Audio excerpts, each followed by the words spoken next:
नमस्कार। आपका स्वागत है इस आध्यात्मिक यात्रा में।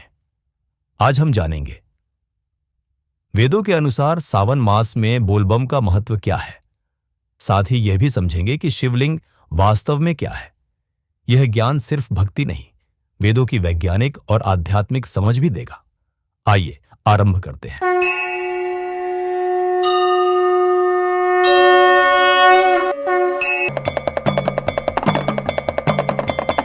सबसे पहले बात करते हैं बोल बम की।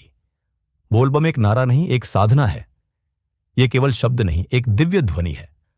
बोलो बम भोले में बम भगवान शिव के तांडव और ऊर्जा का प्रतीक है। हर साल सावन मास में लाखों कांवरिये नदियों से जल भरते हैं। वे गंगा जल लेकर शिव धाम की ओर पैदल निकल पड़ते हैं। इस यात्रा में वे बार बार एक ही मंत्र बोलते हैं, बोल बम। यह परंपरा केवल आस्था नहीं है, यह वेदों के भीतर गहरे छिपी हुई तपस्या, यज्ञ और ध्वनि विज्ञान से जुड़ी है। अब प्रश्न यह है, सावन मास को ही क्यों चुना गया?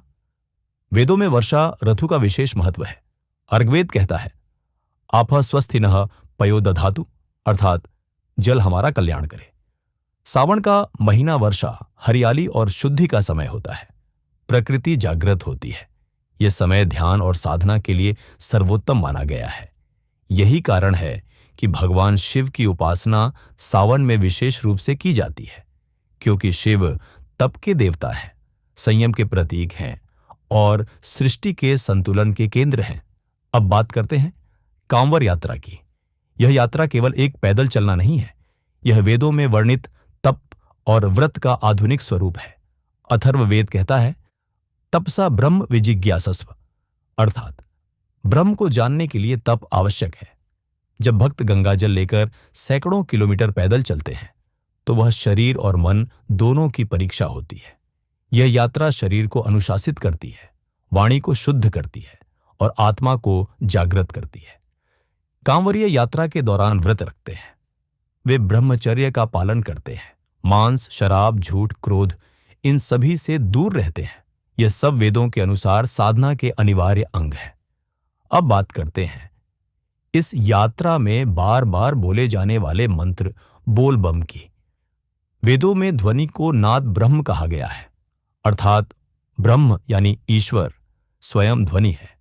जब हजारों भक्त बोल बम का जाप करते हैं, तो वह केवल शब्द नहीं होते, वह ध्वनि तरंगें होती हैं जो वातावरण को पवित्र करती है, जो मन को एकाग्र करती है और जो सामूहिक चेतना को जागृत करती है।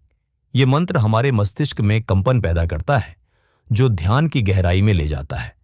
ध्वनि से साधक शिव तत्व के साथ एकाकार हो जाता है।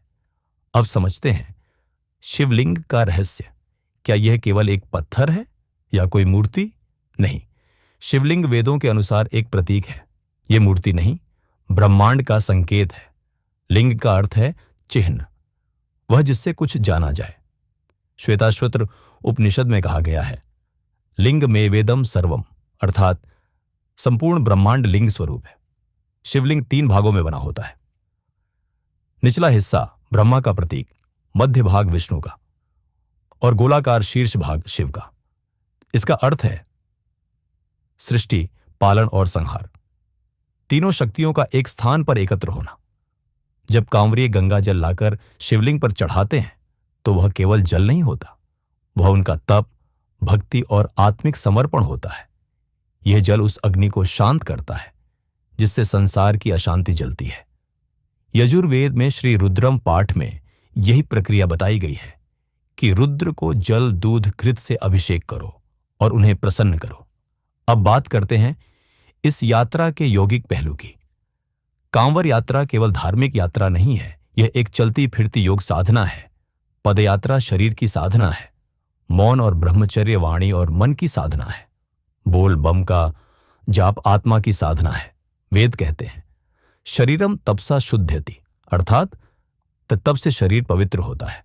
जब मन, वाणी और शरीर एक दिशा में होते हैं, तो साधक शिव से जुड़ जाता है। अब बात करते हैं इस यात्रा की सामाजिक शक्ति की। बोल बम यात्रा किसी जाति, वर्ग या धर्म से सीमित नहीं है। हर कोई इसमें भाग ले सकता है। यह वेदों के उस मूल संदेश को दर्शाता है जिसमें कहा गया है, वसुधैव कुटुंबकम, अर्थात पूरा संसार एक परिवार है। कांवर यात्रा में अमीर गरीब, ऊंच नीच सब साथ चलते हैं। सब एक ही रंग में रंग जाते हैं, भक्ति के रंग में। अब अंत में बात करते हैं, शिव कौन है वेदों की दृष्टि में। वेदों में शिव को रुद्र कहा गया है। रुद्र यानी वह जो रुदन को हरते हैं, जो दुख को समाप्त करते हैं।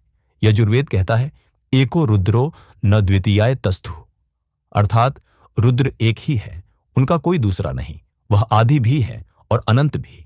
वह सृष्टि के आरंभ में भी है और अंत में भी। वह मृत्यु भी है और अमृता भी। इसलिए शिव को केवल देवता नहीं बल्कि तत्व कहा गया है।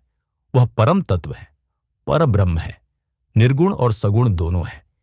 इसलिए जब कांवरिये जल चढ़ाते हैं तो वह केवल पूजा नहीं करते, वह आत्मा को शिव से जोड़ते हैं। अब समापन करते हैं। बोल बम केवल एक परंपरा नहीं, यह वेदों के भीतर छिपे तप, संयम और साधना का जीवंत स्वरूप है। शिवलिंग केवल एक पत्थर नहीं, यह ब्रह्मांड का प्रतीक है। सावन केवल एक मास नहीं, यह साधना और शुद्धि का समय है। और बोल बम केवल उच्चारण नहीं, यह वह ध्वनि है जो आत्मा को परमात्मा से मिलाती है।